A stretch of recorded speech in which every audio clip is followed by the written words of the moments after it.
anonymous $250 donation. I found you guys on Twitch, brand new to speedrunning. I'm hooked. Good on you, AGDQ. We have $5 from Implied Kappa. Nightmare on Elm Street, where the kids are tired, but the cars aren't.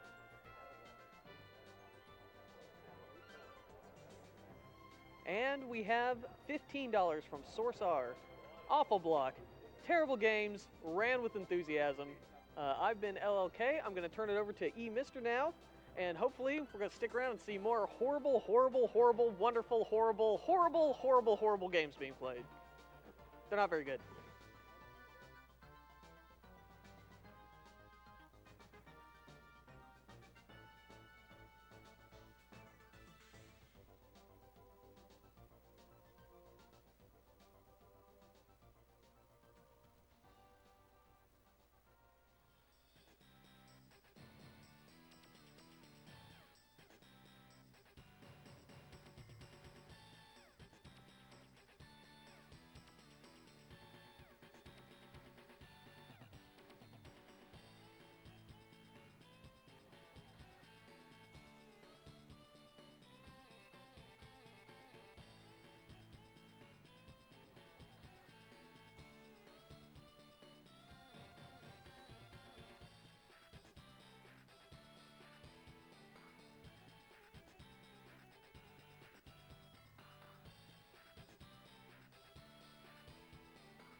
What is up, everybody?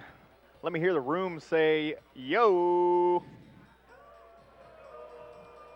We've got some pretty good representation here for the late night shift. What's up, chat? I know chat's keeping it live out there. My name is Mister. I'll be with you for the next couple of hours. We've got Huey coming up with a run of the Cheetahmen. After that, we'll have King of Kings, The Early Years by Linkums. And then White Hat 94 has a pair of runs with TNC 2, Thriller Safari, and Wayne's World. So we've got some really terrible stuff coming up for you.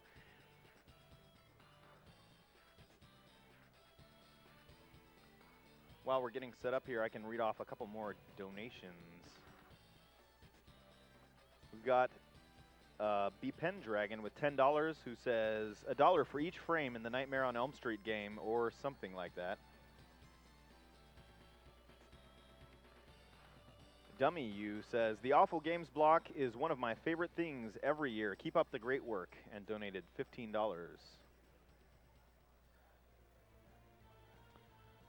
Skunk Rocker 187 with a $5 donation has to set the record straight with their opinion on Nightmare on Elm Street. For this GDQ, I had to donate during A Nightmare on Elm Street. This is my all-time favorite film series and all-time favorite NES game. All right. I'm glad to see it getting GDQ love, even if some people think it's awful. Ugh. Awful? This game was made by Rare. Amazing soundtrack, awesome level design, great difficulty curve. Some people are just haters. Just for that, put my donation towards saving the animals.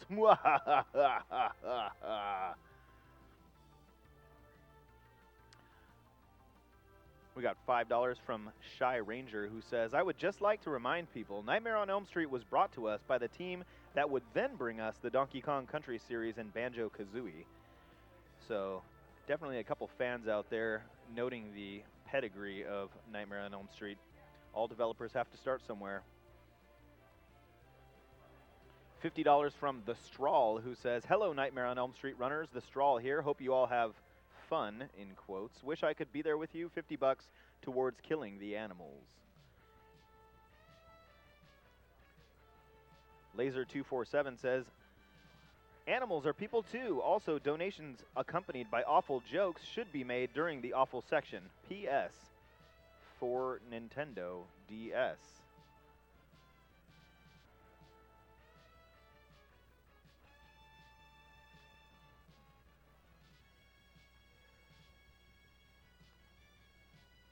Bearcat192 donates $200, thank you very much, and says, awful games, Where's Chuck Rock for SNES?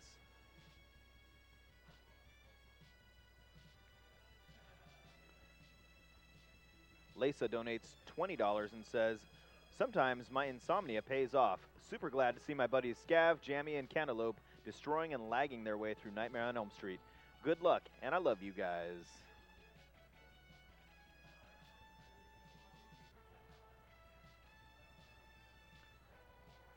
Bobby Blackwolf donates $50 and says, always enjoy the awful games done quick block.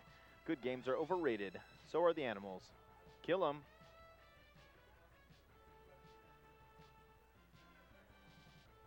$24 from Anonymous, who says, to Lack Attack 24, happy to see you on the AGDQ stream.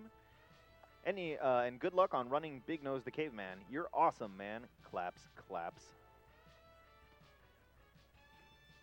That was in reference to our previous interview with Lack Attack and Author Blues. All right, as we continue on with our awful block, I just want to remind people out there, you know, maybe you're watching and you've been watching for years. We've had a lot of comments like this. First-time donators, take that step. This is a challenge from me to you. Chat, I know you're listening. If you've been watching AGDQ, SGDQ for years now and haven't donated, take that step. Donate the first time. Every dollar counts. We are inching closer to 600,000. You could help get us there. $5 will do it. $10, 15, whatever you can afford. I told people last time I hosted, think about $5 that you're going to spend tomorrow. Maybe you're going to get a latte. Maybe you're going to buy a sandwich. Think about tossing that money towards preventing cancer instead. I know you can do it. We've had lots of comments from first-time donators, and it feels good to know you're supporting a really good cause.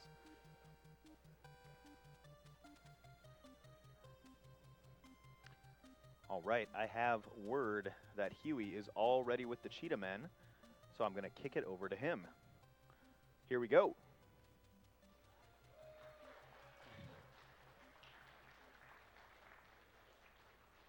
All right, timing will start when I gain control.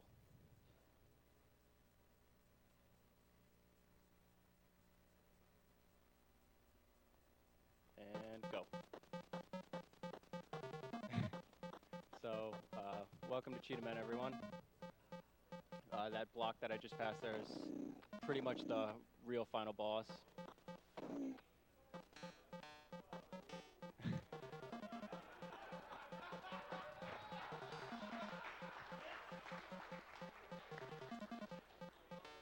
I'm going to keep these enemies on screen to prevent more enemies from spawning. Just makes this platforming section here a lot easier.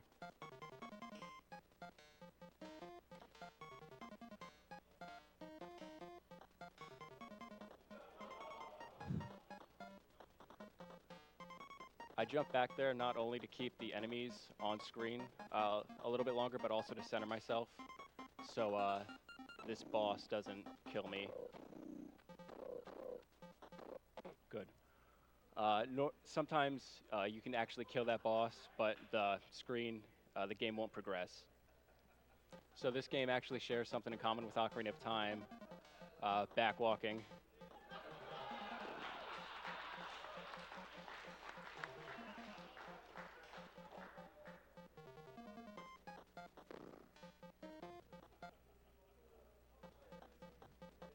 All right, seizure warning.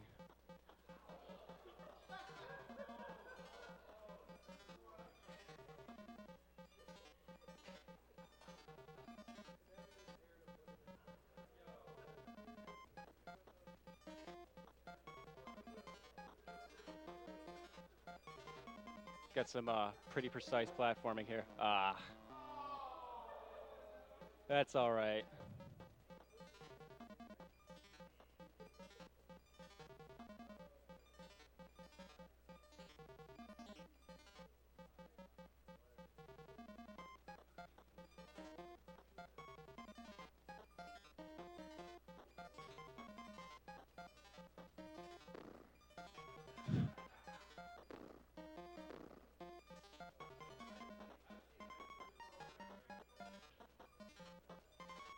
All right, we're coming up on the second boss. Rock steady. So I'll actually take this time to explain how boss damage works in this game, because it's really weird. So boss damage is dependent on how close you're standing to the boss. So if I stand super close, I can get this boss done in 3 hits. My theory on that is because you, as well as the bosses, don't have invulnerability frames after getting hit. So by standing closer, your attack is in his hitbox longer, so you could finish it in fewer cycles. This is the hardest level, so I'm gonna try to focus.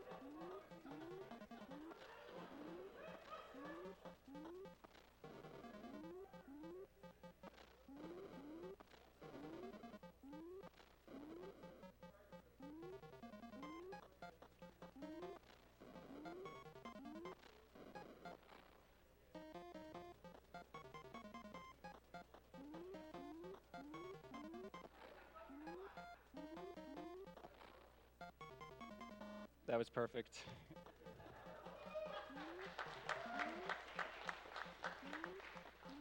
This is the final stage. And here I'd just like to say, I don't think they ever intended for you to beat this game.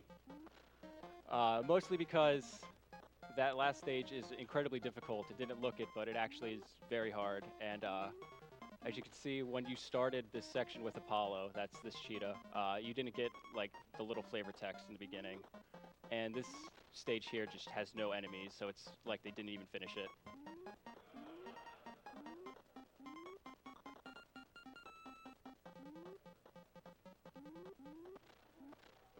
This is how we kill the final boss.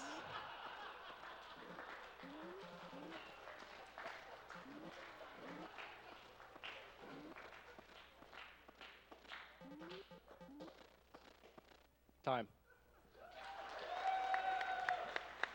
Awesome, awesome.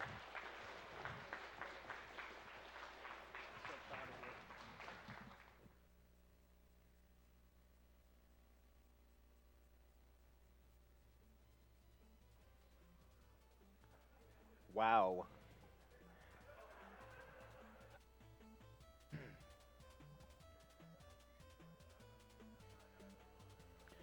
Huey, thank you very much for that. That was incredible. I won't ever be the same.